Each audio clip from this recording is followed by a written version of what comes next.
그 부처님 당시에 있었던 일입니다. 그 부처님 당시에 굉장히 예쁜 아가씨가 있었어요.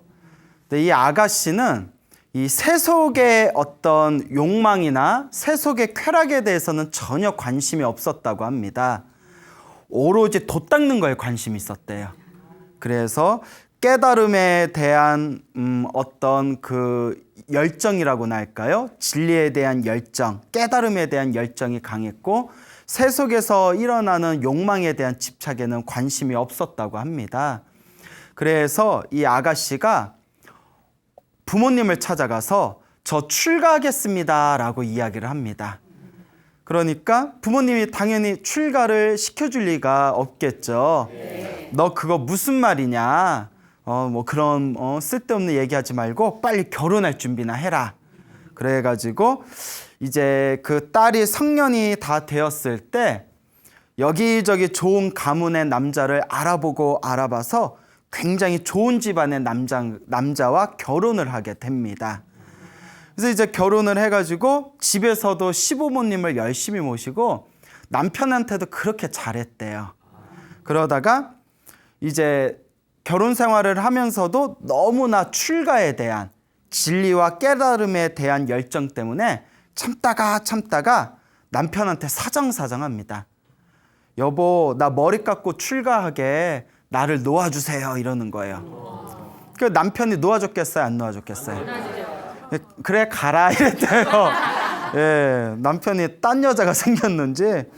그래서 사랑하는 부인이 너무나 출가하기를 원하니까 크게 잔치를 벌이고 옷을 아름답게 치장시켜서 이제 머리를 깎이고 출가를 시켜줍니다. 근데 여기에 이제 문제가 생겨요. 출가하기 전에 결혼 생활을 할 때 임신을 한 상태였던 거예요. 임신을 했는데 서로 몰랐던 거예요. 입덧도 안 했나 봐. 예? 그래서 이제 임신을 한 상태에서 서로 모르고 이제 출가를 하게 되는데 남편이 이제 임신한 부인을 이제 임신한 것도 남편이 몰랐겠죠. 알았으면 출가시켰겠어요. 부인을 데리고 그 사이비 교주였던 데바다타에게 출가를 시킵니다. 그 부처님에게 항상 부처님을 비방하던 사이비 교주였던 데바다타라고 있거든요. 이 데바다타가 거느리고 있는 비구니 승단에 그 머리를 깎이고 이제 출가를 시키게 되죠. 그래서 데바다타 밑으로 출가를 했는데 이제 시간이 얼마 지나니까 드디어 막 배가 불러오고 입덧을 하기 시작하는 거예요. 깜짝 놀래가지고 주변에 있던 데바다타가 거느리고 있는 비구니들이 아니 너 이거 어떻게 된 거냐? 어느 놈하고 눈이 맞아가지고 네가 감히 음계를 범하냐? 음계가 이제 성관계 맺지 말아라 라는 어떤 수행자의 금계거든요. 어느 놈하고 눈 맞았냐? 이러니까 아닙니다. 저는 모르는 일입니다. 저는 출가하고 나서 아예 남자를 만나보지도 않았습니다. 그래서 이거는 뭔가 오해입니다. 그러니까 비구니들이 데바다타에게 사실을 고하게 됩니다. 데바다타 씨여, 우리 새로 출가한 비구니가 애를 가졌습니다. 그 어떻게 하면 좋습니까? 그 데바다타는 전후 사정을 따져볼 생각은 안 하고 순간 이 데바다타는 욕망이 가득한 사람이었기 때문에 만약에 내가 거느리고 있는 비구니 중에서 임신했다라는 소문이 신도들에게 퍼지면 나와 우리의 명예가 추락하게 될 것이다. 사람들이 손가락질하고 흉흉한 소문이 돌게 될 것이다. 그러니 내쫓아버리자라는 생각이 드는 거예요. 그래서 그 대장 비구니에게 야, 그 임신했다는 새로운 비구니를 멀리 내쫓아버려라 라고 이제 명령을 내리게 되죠. 그래서 그 임신을 한 비구니에게 자, 너는 법답지 못하다. 여법하지 못하다. 너는 우리와 함께 살 수 없다. 그러니 너를 내쫓겠다 하니까 임신한 비구니가 막 울부짖으면서 저는 억울합니다. 이건 오해입니다 하면서 이렇게 이야기를 합니다. 나는 원래 부처님 제자가 되고 싶었습니다. 원래 나는 데바다타 밑으로 출가할 생각이 전혀 없었습니다. 남편이 끌고 가서 그냥 어쩔 수 없이 출가한 거지 이왕 저를 내쫓으려면 저를 어디로 데려다 주세요? 부처님께 데려다 주세요. 어차피 저를 내쫓으려면 부처님께 데려다 주십시오라고 부탁을 합니다.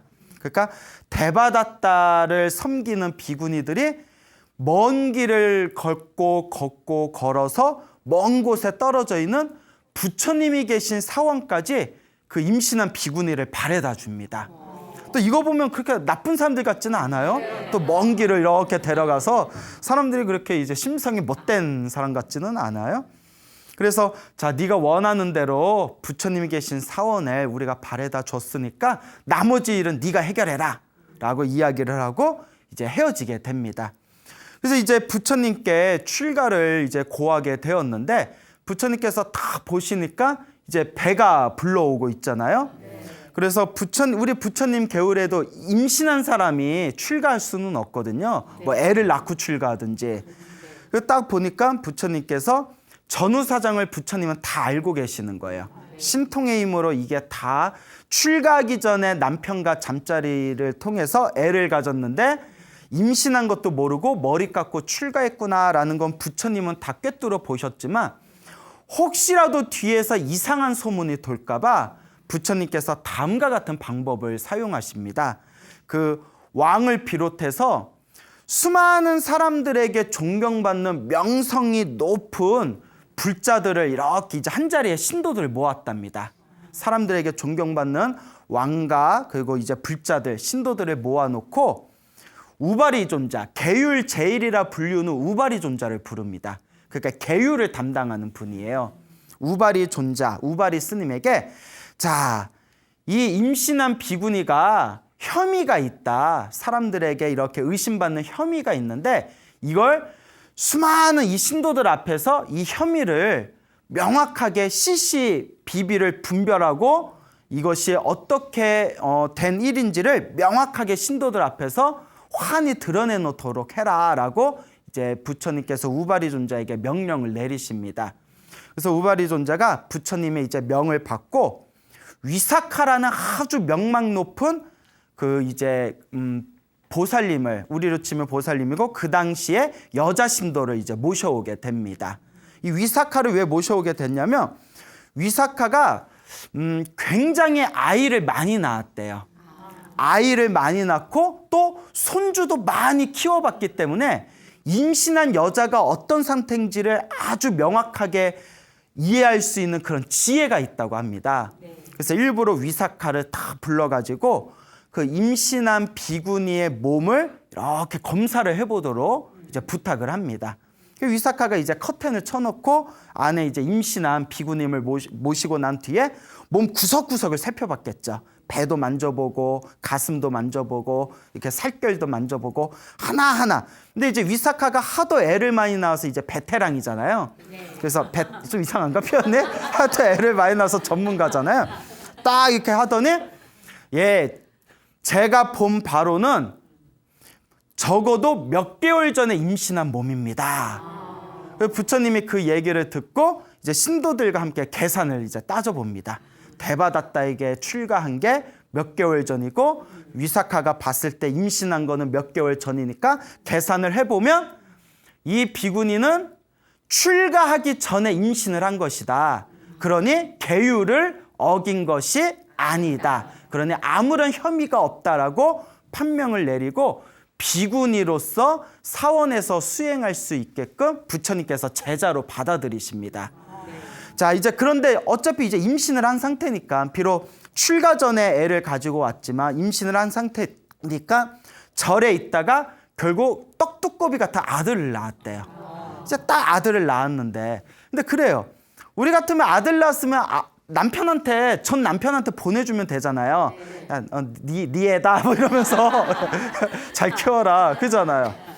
근데 이제 비구니 사원에서 애를 낳고 절에서 애를 키웠나 봐요. 처음에 이제 젖도 먹이고 해야 되니까.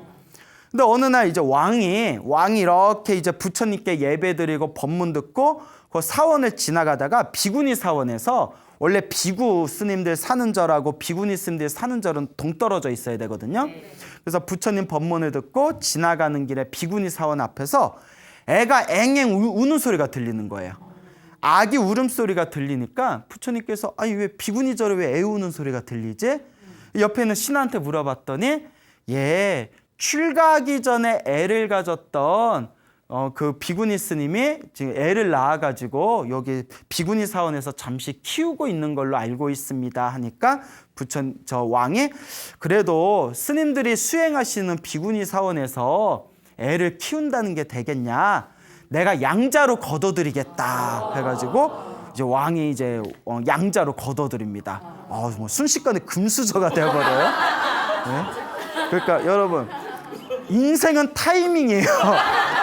어떻게 왕이 지나갈 때, 그렇잖아요. 인생은 뭐다? 타이밍이다. 그 왕이 지나갈 때 앵이 울어가지고. 자, 그래서 이제 양자로 거둬들였는데 공주들을 부릅니다. 그리고 니들이 엄마가 돼서 이 아이들을 잘 키워라 하고 공주들한테 부탁을 합니다.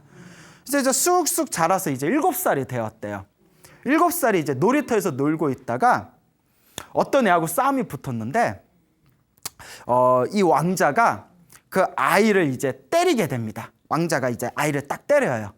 그러니까 애가 앵앵 울면서 부모도 없는 놈한테 맞았다 하고 울면서 이제 집으로 간 거예요. 그 말에 부모도 없는 놈한테 맞았다. 이 자식 우리 아버지가 왕인데 저 미쳐가지고 막 이러면서. 근데 그게 이제 뭐가 딱 가슴에 그게 화살에 딱 꽂힌 거예요. 그 이제 7살 정도 되니까 눈치가 있잖아요. 가만히 봤더니 자기가 좀 아버지하고 엄마라고 섬기던 공주님들하고 분위기가 좀 이상한 거예요. 그래도 7살째가 그러니까 눈치가 있어 얘가. 그 왕한테 갑니다. 아버지 왕이시여 왕이시여, 어떤 애가 저보고 부모도 없는 놈이라고 했는데 그게 어떤 얘기입니까 했더니 왕이 깜짝 놀라면서 누가 그런 소리를 하냐, 그럼 아버지 제 어머니는 누굽니까 이러니까 공주들을 보여주면서 야, 저 공주들이 네 엄마 아니냐, 뭐 뜬금없는 소리 하냐 했더니 이 왕자가 하는 말이 엄마는 한 명이어야 되는데 나는 몇 명인 겁니까? 그렇잖아요. 엄마가 한 명이지. 왜 7살까 이제 그걸 아는 거예요. 아니 엄마가 한 명이지 내가 대체 엄마가 몇 명입니까? 그 계산해 보니까 안 맞거든. 뭐 이 엄마는 머리 낳고 이 엄마는 팔 낳고 이 엄마는 다리 나서 붙여놓은 것도 아니고. 왕이시여, 엄마는 본래 하나인데 저는 엄마가 대체 몇 명입니까? 그 이제 왕이 이거 속으로 이거 눈치도 빠른 거 해가지고 이제 솔직하게 말했다고 합니다. 너의 어머니는 비구니시다. 부처님 제자인 비구니 스님인데 여차해서 이러저러 해서 내가 양자로 받아들였던 거다. 그러니까 이 왕자가 가슴이 막 울렁울렁거리는 거예요. 순간. 근데 이게 전생에 인연이 있는 겁니다. 전생에 뭐가 있는 거다? 이거 다 인연법이에요. 보통 이 왕자가 부처님이 제자 될 인연이 없었더라면, 인연법이라고 했잖아요. 부처님 제자가 될 인연법이 없었더라면 왕한테 아이고 아버지 양자로 받아주셔서 고맙습니다. 평생 아버지가 주신 금수저 쑥쑥 빨아먹으면서 그냥 잘 살겠습니다. 감사합니다. 이랬을 거예요. 그렇죠? 근데 7살짜리가 부처님 제자가 될 인연이 있었기 때문에 속이 울렁거리면서 갑자기 왕한테 그동안 키워주셔서 감사합니다. 저는 머리를 깎고 출가해서 부처님 제자가 되고 싶습니다. 제가 절에서 태어났으니 고향으로 돌아가고 싶습니다.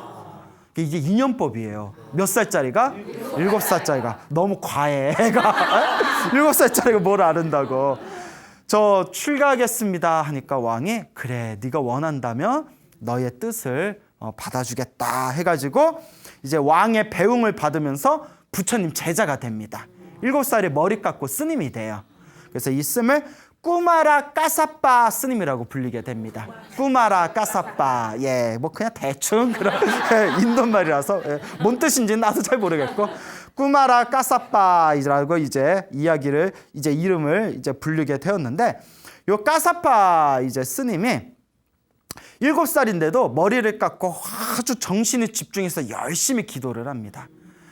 열심히 이제 그 수행을 하고 정진을 하고 기도도 하면서 열심히 수행하다가 문득 이런 생각이 듭니다. 부처님께 돌아가서 부처님께 내가 깨달음을 얻을 수 있는 수행 주제를 받아야 되겠다. 내가 부처님을 의지해서 수행을 해야 되겠다 생각하고 부처님이 계신 사원을 다시 찾아갑니다. 그리고 부처님께 법문을 듣고 그 자리에서 완전한 깨달음을 얻게 됩니다. 그래서 모든 번뇌와 욕망이 사라진 아라한이 돼요. 아라한. 그 어린 나이에. 그래서 이제 아라한이 되었는데, 자, 이 아라한이 되고 나서 어느 날이었어요. 이 까사파, 꾸마라 까사파 스님을 낳았던 이 어머니 비구니는 애와 이제 헤어지고 나서 하루하루를 눈물로 지새웠대요. 그러니까 참 이렇게 부모는 자기가 특히 엄마들은 10개월 동안 자궁에서 자기 아이를 이렇게 키워서 낳았기 때문에 자식에 대한 애정이 아버지가 자식을 생각하는 것보다 엄마가 자식을 생각하는 모정이 더 깊다고 합니다. 그런 얘기가 있잖아요. 그래서 그 자기가 이렇게 낳았던 그 아이를 잊지 못해서 하루하루 눈물로 지새우다가 어느 날 이 어머니 비구니 스님이 이제 바루를 들고 탁발을 하려고 마을로 이제 내려갑니다. 그 큰 도시에서 이제 탁발을 하려고 가는데 멀리서 꾸마라 까사파 스님을 딱 본 거예요. 그 아들을 본 거죠. 그리고 어떻게 아들 얼굴은 알았나 봐요. 아들아 하면서 이제 눈물 없이 볼 수 없는 이제 예? 아들아 이러면서 엄마야 막 이러면서 엄마.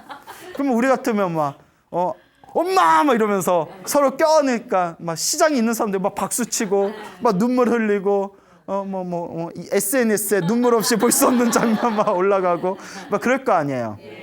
엄마가 아들아 하면서 가다가 옷에 걸려서 넘어집니다. 넘어졌는데도 막 기어가가지고 아들의 팔을 딱 잡아요. 엄마다, 엄마야. 근데 이제 아들은 이제 아라한이잖아요. 모든 번뇌와 욕망이 다 사라지셨잖아요. 감성이 휘둘리질 않습니다. 있는 그대로 지혜로서 바라봐요. 지혜로서. 순간 지금 내 어머니에게 따뜻한 말 한마디를 내가 던진다면, 따뜻한 말 한마디를 해드린다면 어머니는 평생 아들을 잊지 못하고 이 아들에 대한 집착 속에서 수행을 게을리하게 될 것이고 끊임없이 윤회에서 벗어나질 못하게 될 것이다. 내가 따뜻한 말 한마디를 하면 오히려 어머니의 수행에 방해가 될 것이다. 그러니 어머니를 위해서라도 내가 모진 말을 해야 되겠다 라고 딱 지혜로서 바라봐요. 그러면서 아들이 자기 엄마를 딱 바라보면서 어디 비구니가 막 이러면서 그대는 비구니가 되어서도 아직도 세상에 집착을 못 버렸습니까? 이게 무슨 꼴입니까? 하고 딱 이렇게 이야기를 하는 거예요. 모진 말을. 그러니까 어머니가 충격을 받은 거예요. 얘가 왜 이러지? 이것이 왕궁에 가서 왕궁에서 대우 좀 받았다고 얘가 변했나? 그래서 놀래가지고 아들아 너 엄마한테 지금 뭐라고 한 거니? 그러니까 똑같이 얘기한 거예요. 비구니가 되어서도 세상에 대한 집착을 아직도 못 버렸습니까? 정신 좀 똑바로 차리십시오. 라고 딱 그 모진 말이 가슴을 막 후벼 팔면서 순간 엄마가 아들 정내미가 똑 떨어진 거예요. 내가 이딴 자식을 낳아서 내가 이런 게 아들이라고 내가 울고 있었고 이런 씨 막 이러면서 이 씨, 네? 이 비타민 C 막 이러면서 그러면서 어떻게 정내미가 똑 떨어진 거예요. 그 어머니가 그날 이후로부터는 아들 생각 확 지워버리고 오로지 수행만 했대요. 그래서 엄마도 아라한이 되었답니다. 엄마도 욕망과 집착이 사라진 아라한이 되었다. 그러니까 엄마도 아라한이 되고 아들도 아라한이 된 거예요. 대단하죠? 자, 이 이야기가 이제 세상에 널리 퍼지게 됩니다. 어느 날 이제 스님들끼리 모여서 꾸마라 까사파 스님과 그 어머니 비구니 스님의 이야기가 화제에 오르면서 이런저런 대화를 하고 있으니까 그때 부처님께서 지나가시다가 스님들이 막 이러쿵저러쿵 대화를 나누는 모습을 보고 부처님께서 이렇게 다가가십니다. 비구들아, 스님들아, 무슨 이야기를 그렇게 열심히 하고 있냐? 그러니까 이제 스님들이 부처님한테 꾸마라 까사파와 그 어머니 비구니에 대해서 이야기했습니다. 부처님, 만약에 그 엄마 비구니가 아이를 가진 채 대바다타 밑에서 출가를 해서 대바다타 밑에서 수행을 했더라면 사입이 대바다타 밑에서 수행을 했더라면 저 두 모자가 꾸마라 까사파스님과 그 어머니 비구니가 지금과 같이 모든 번뇌와 욕망이 사라진 아라한이 되었겠습니까? 부처님을 의지처로 삼아서 부처님을 의지했기 때문에 부처님의 가피력으로 이와 같이 저 모자가 모두 아라한이 된 것이 아니겠습니까? 정말 부처님은 너무나 위대하십니다 라고 이야기를 합니다. 그렇잖아요. 그 사입이 대바다타 밑에 있었으면 죽도 밥도 안 됐죠. 네. 자, 그때 부처님께서 다음과 같이 이야기하십니다. 저 꾸마라 까사빠와 그 어머니가 되는 비구니가 나를 의지한 것은 이번 생만 그런 게 아니다. 머나먼 과거 전생에도 저 두 모자는 나를 의지했었다. 나를 의지처로 삼아서 평온함을 얻은 적이 있었다. 그러니까 그 자리에 있던 스님들이 부처님께 부처님 그 이야기를 저희들이 듣고자 원하옵니다 라고 청을 했더니 부처님께서 다음과 같은 과거 전생의 이야기를 들려주십니다. 머나먼 과거 전생에 아주 머나먼 과거 전생에 어느 나라가 있었는데 그 나라에 큰 숲이 있었대요.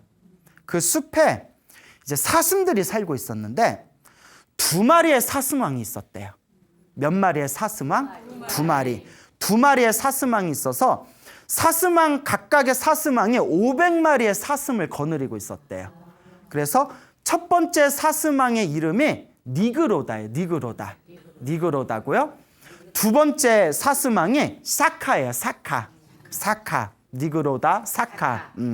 그래서 이제 니그로다와 사카라는 두 마리의 사슴왕이 500마리의 사슴을 서로 거느리고 있었는데 하필이면 그 나라의 왕이 사슴 사냥을 엄청 좋아했대요.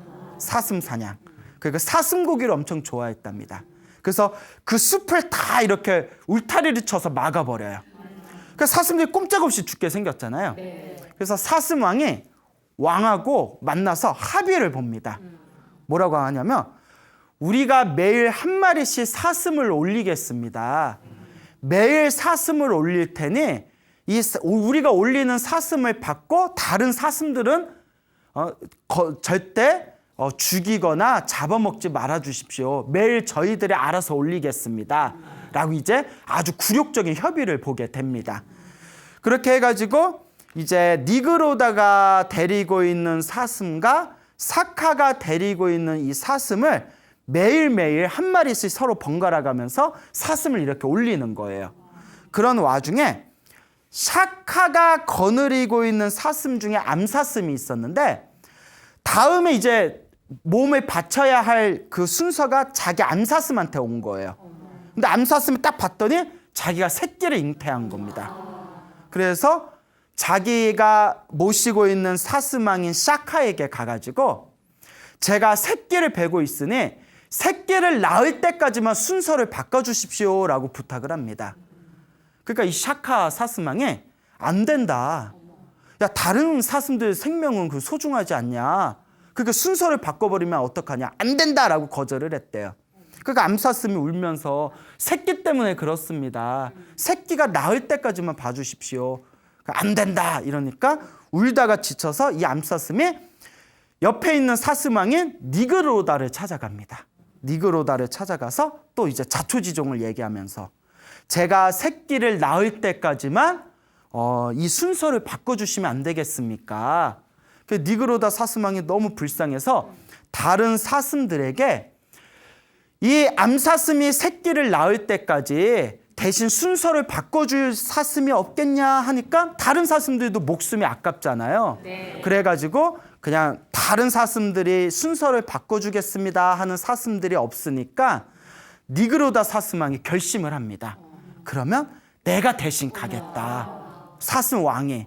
그래서 내가 대신 가겠다라고 이야기를 해놓고 이 니그로다 사슴왕이 도살대로 향합니다. 그래서 이 도살대에서 다른 사슴을 기다리고 있었던 그 백정이 사슴 백정이 가만히 보니까 사슴왕이 오고 있는 거예요. 놀래가지고 그걸 이제 왕에게 이야기를 합니다. 그 왕이 뭐? 도살대에 누가 왔다고? 사슴왕이? 아니 왜 사스망이 직접 왔냐 해가지고 왕이 궁금해서 숲으로 도살대에 직접 찾아갑니다. 그래서 이제 사슴을 잡는 도살대가 있었나 봐요. 도살대에 가가지고 누워있는 사스망을 보고 여기서 뭐하고 있냐 사스망이요 하니까 배째 이러는 거예요. 아니 배째 오늘 내 순서야 배째 이러니까 왕이 기가 막혀서 왜 그러냐, 네 밑에 수많은 사슴들이 있는데 왕인 네가 왜 왔냐. 그러니까 사스망이 사실대로 얘기합니다.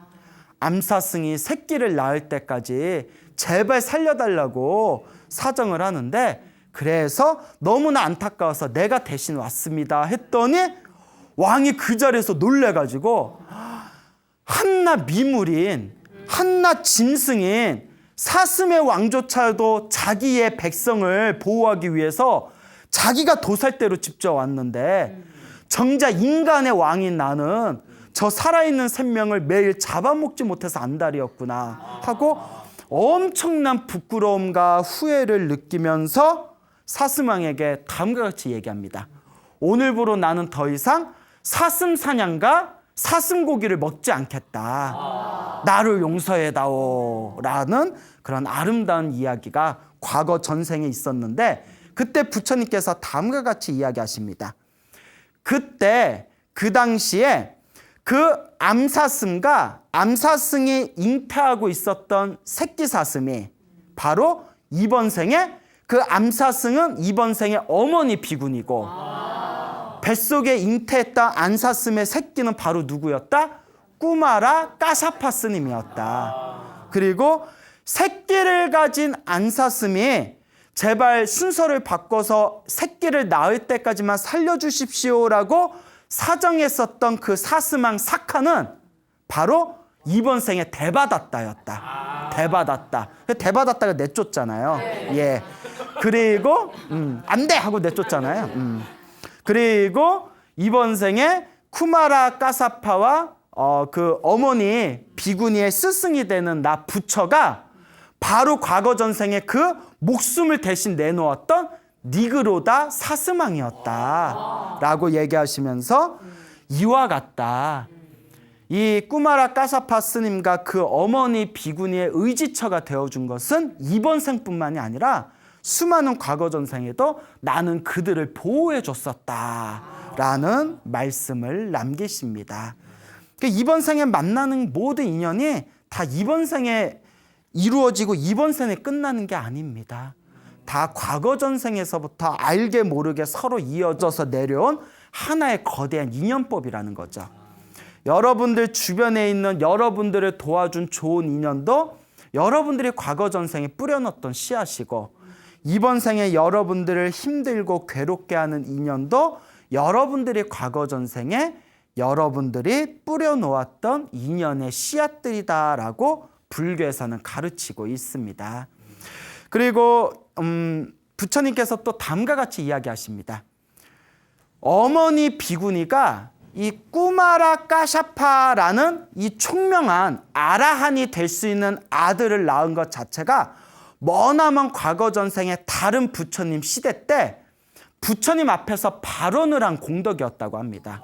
부처님께 저는 아들을 낳을 것이고 저의 아들은 아라한이 될 것입니다 라고 부처님께 발언을 했던 그 강력한 공덕의 힘으로 이번 생에 아라한이 될 수 있는 아들을 낳게 된 것이고, 그리고 꾸마라 까샤파가 7살 어린 나이에 출가해서 순식간에 번뇌와 욕망이 사라진 아라한이 되지 않습니까? 그렇죠. 네. 그렇게 빨리 어린 나이에 깨달을 수 있었던 것도 꾸마라 까샤파가 사실은 과거 전생 석가모니 부처님 이전에 가섭 부처님 시대 때, 어느 부처님? 가섭 부처님 시대 때 목숨을 걸고 공부했던 스님이었대요. 가섭 부처님 시대 때 목숨을 걸고 공부하다가 정말 목숨이 사라져 버렸대요. 목숨을 걸고 공부하다가 세상을 떠나버렸는데, 그러니까 우리 열심히 수행해서 죽은 사람 없다 이런 말 있잖아요. 아니 있더라고요. 목숨 걸고 수행하다가 죽어버려요. 죽었는데 눈을 떠봤더니 하늘 세계에 태어났더래요. 그래서 전생에 열심히 수행한 공덕으로 하늘 세계에서 온갖 쾌락을 누리다가 석가모니 부처님 시대 때 태어나서 7살에 출가하여 단시간에 모든 욕망과 번뇌가 사라진 거룩한 성자 아란이 되게 된 것이다. 그것도 과거 전생에 목숨 걸고 수행했던 공덕의 힘이었다라고 말씀하고 계십니다. 여러분, 우리가 이번 생에 짓고 있는 업, 좋은 업이든 나쁜 업이든 결국 다 누가 받게 된다? 다 온전히 자기가 받는 거예요. 부처님 당시에 전타월이라는 이름의 왕이 있었대요. 왕이 쓰는데 이름이 전타월이에요. 전타월. 전타월인데 뭐가 웃겨요? 예. 자, 하여튼 전타월이라는 왕에 굉장히 사랑하는 부인이 있었대요. 작은 부인이 있었는데 예쁘고 착하고 사람들한테도 사랑을 받고. 근데 이 전타월의 둘째 부인 왕비가 애를 가집니다. 애를 가지니까 다른 왕비들이 막 이렇게 질투를 하는 거예요. 야, 저 둘째 부인이 가뜩이나 사랑을 받는데 아들까지 낳아서 왕자가 되면 왕위를 저 집안에 빼앗기게 될 거다. 이대로 둬서는 안 된다. 그래서 왕이 항상 믿고 의지하는 바라문이 있었어요. 바라문이 있었는데, 바라문이 이제 종교 제사장을 바라문이라고 해요. 바라문에게, 야, 우리가 이만큼 황금과 돈을 줄 테니까 저 작은 부인은 어떻게 조금 뒤에서 음모를 꾸며가지고 어떻게든 이제 왕이 저기 둘째 왕비의 애한테 혹시 아들을 낳게 되면 왕위를 빼앗기지 않도록 네가 좀 수를 써다오 하고 엄청나게 뇌물을 이렇게 바칩니다. 이런 게 인과 업보를 안 믿는 거예요. 이런 게 인과 업보를 안 믿는 거죠. 근데 우리 주변에 경우의 차이는 있어도 이런 사람들이 많을 거예요. 뒤에 이익을 위해서 막 음모 꾸미는 사람들 있잖아요. 그래가지고 이제 이 바라문이 왕에게 얘기를 합니다. 제가 점을 쳤는데, 하늘에 제사를 지내고 점을 쳐봤는데 둘째 부인이 가지고 있는 아이가 세상에 태어나면 엄청나게 큰 재앙이 닥칠 겁니다. 그리고 왕이 깜짝 놀란 거예요. 야, 그럼 어떻게 하면 되냐? 몰래 죽이십시오 이러는 거예요. 몰래 죽이십시오 하니까 이제 왕이 깜짝 놀래가지고, 야, 그래도 사람의 생명이 소중한데 어떻게 그럴 수가 있냐라고 이야기를 하니까 이제 그 브라만이 계속 꼬드기는 거예요. 아, 그렇지 않으면 이 나라의 왕한테 이 나라에 큰 재앙이 닥칠 겁니다. 어서 결단을 내리십시오. 그래서 임신을 해가지고 만삭의 상태에 이른 둘째 왕비를 결국 죽이게 됩니다. 끔찍하죠? 이런 게 무엇을 안 믿어서 그렇다? 인과 업보를 안 믿어서 그래요. 그래서 그 왕비를 이제 왕비였다고 무덤을 잘 만들어가지고 땅속에다가 그냥 무덤을 잘 만들어서 땅에다가 이제 묻어버립니다. 관해해가지고 잘 만든 무덤에. 그래도 둘째 왕비고 왕이 이제 미안했나 봐요. 그런데 놀랍게도 뱃속에 아기는 살아있었던 거예요. 그래서 엄마가 이제 죽어서 무덤에 묻힌 상태에서 애가 태어난 거예요. 애가 태어나서 기적같이 애가 어떻게든 살아보겠다고 본능적으로, 사람 본능 있잖아요. 애가 막 기어가는 거예요. 막 애가 기어가서. 그 군대 갔다 오면 우리 그거 이제 포보 가잖아요. 아시네요? 전생 군인이었나 봐. 엄마 어딨어? 이러면서 놀랍게도 엄마의 젖이 안 썩은 거예요. 시체가. 엄마의 젖이 살아있는 거예요. 야, 엄마의 힘은 이렇게 무서워요. 귀신이 돼서라도 널 먹이겠다. 그래서 이제 그 엄마의 젖을 먹으면서 애가 버텼대요. 무덤 안에서 버티다가 무덤에서 이제 애 울음, 응애 애 울음소리가 나잖아요. 그 지나가는 사람이 무덤에서 애 울음소리가 나니까 그걸 파봤어요. 너무 이상해서. 지나가는 사람들이 파봤더니 애를 발견하게 됩니다. 그래서 애를 거두어서 키우게 됐대요. 그래서 이 애가 이제 6살이 됩니다. 이 애가 6살이 되었을 때 이제 뭐 그 산에서 숲에서 막 놀면서 그렇게 자라다가 어느 날 부처님께서 길을 지나가시다가 그 아이를 발견하게 됩니다. 그 짐승들하고 놀고 있는 애를 딱 발견하시고 나서 부처님께서 그 아이의 그 모든 자초지종을 다 꿰뚫어 보신 거예요. 그래서 이제 아이를 거두어들여 나를 따라오겠냐 하고 아이를 거두어들여서 절에 데려왔더니 이 아이가 너무나 그 절이 너무나 좋은 거예요. 스님들의 여법한 모습에 감동을 받아서 애가 맨날 숲에서 놀다가 그런 스님들의 거룩한 모습을 처음 봤을 거 아니에요? 부처님, 저도 머리 깎고 출가하겠습니다 하는 거예요. 그래서 이제 6살 어린 나이에 출가를 합니다.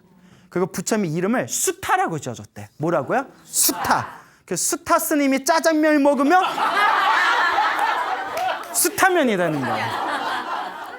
이름을 수타라고 지어줬는데 수타가 어린 나이에 모든 번뇌와 욕망이 사라진 아라한이 됩니다. 그 어린 나이에.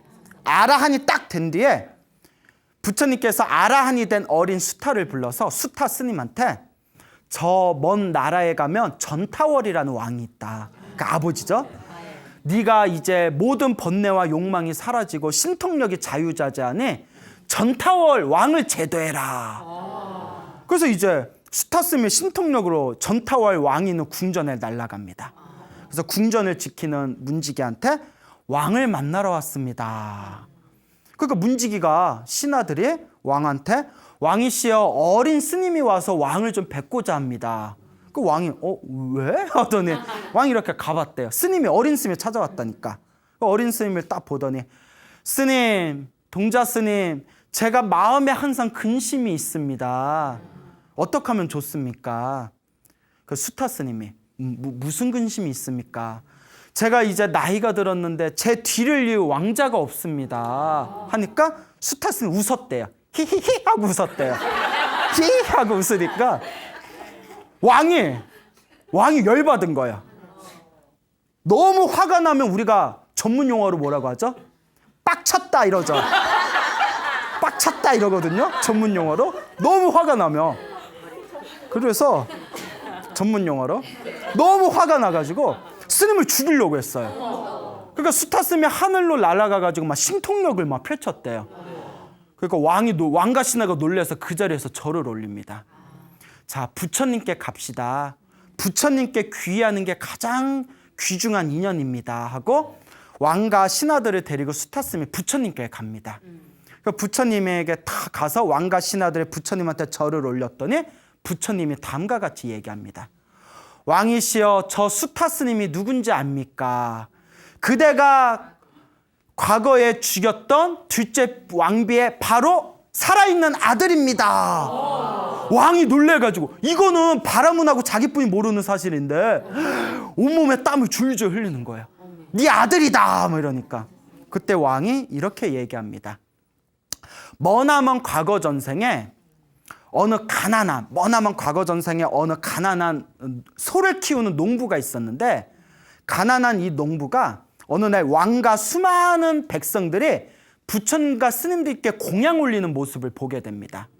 그때 그 가난한 농부가 왜 스님들한테 왜 공양을 올립니까? 뭐 하는 겁니까? 했더니 우리가 복을 짓기 위해서 공양 올립니다 라는 이야기를 듣습니다. 그러니까 가난한 농부가 깜짝 놀라서 내가 이렇게 힘들고 괴롭게 사는 게 뭐가 없어서 그렇구나? 복이 없어서 그렇구나. 그러니까 나도 복을 지어야 되는데 나는 가난한데 무슨 복을 짓지 생각해 봤더니 주인집 소 수백 마리를 자기가 이렇게 이제 대신 관리를 하고 있었거든요. 그래, 내가 키우는 소들의 우유를 공양 올려야겠다. 그래서 우유를 쭉쭉쭉쭉 짜가지고 우유를 쭉 짜서 정성껏 달여서 정성껏 만든 우유죽을 스님들에게 공양 올렸답니다. 그래서 스님들이 그 우유죽을 다 받으면서 그대는 세세생생 태어날 때마다 복을 받으리라 축원을 해줬대요. 그 인연으로 이 가난한 농부가 하늘세계에 태어나고 하늘세계에서 죽으면 인간세상 왕으로 태어나고 이렇게 쾌락을 누렸대요. 어느 날 인간세상 왕으로 태어났을 때 사냥을 나가다가 그날따라 사냥을 하지를 못했답니다. 사냥을 이제 짐승을 동물을 잡질 못해서 시무룩하던 참에 궁전에 오는 길에 암소가 한 마리 보이는데 새끼를 베고 있었더래요. 그때 장난기가 생겨서 잔인한 장난기죠. 저 암소를 죽여라 라고 명령을 내렸대요. 멀쩡한 암소를. 새끼를 베고 있는 암소를 죽였는데 그때 암소의 주인이 배를 갈라가지고 새끼 송아지를 꺼내면서 왕도 나중에 이와 같은 대가를 받으리라 라고 저주를 했답니다. 그 업보로 그 새끼를 뵌 암소를 죽이라고 했던 그 왕이 죽어서 수타로 태어난 거예요. 이해 가십니까? 수타로 태어나서 엄마가 그렇게 끔찍하게 죽게 되고, 엄마가 죽은 상태에서 배에서 나와가지고 엄마의 젖을 썩지 않고 엄마의 젖을 먹을 수 있었던 것은 과거 전생에 무엇을 올렸던 공덕의 힘 때문에? 우유죽을 올렸던 공덕의 힘이 있어서 무덤에서도 살아날 수 있었고, 부처님과 스님들께 정성스럽게 공양 올린 그 공덕의 힘으로 이번 생에 석가모니 부처님을 만나서 깨달음을 얻고 아라한이 된 것이다. 이 모든 게 다 보이지 않는 전생의 묘하고 묘한 업보의 인연이다 라고 법문을 하시니, 왕을 포함해서 그 자리에 있는 모든 사람들이 마음에 깨끗한 그런 깨달음을 얻게 되었다라는 이야기가 전해지고 있습니다. 그러니 여러분, 우리 앞에 펼쳐지는 좋은 일도 나쁜 일도 다 누가 지은 업이다? 내가 지은 업이다. 참으로 묘하고 묘한 업보와 인연의 도리이다라는 것을 명심하시길 바랍니다. 알겠죠? 네. 여러분, 행복해지고 싶습니까? 네. 행복한 삶을 창조하고 싶습니까? 네. 복을 지으십시오. 선업을 지으십시오. 공덕을 쌓으십시오. 복과 선업과 공덕의 힘이 여러분들을 진정한 행복의 길로 이끌어 줄 것입니다. 여기서 마치겠습니다. 소중한 나, 무한 행복!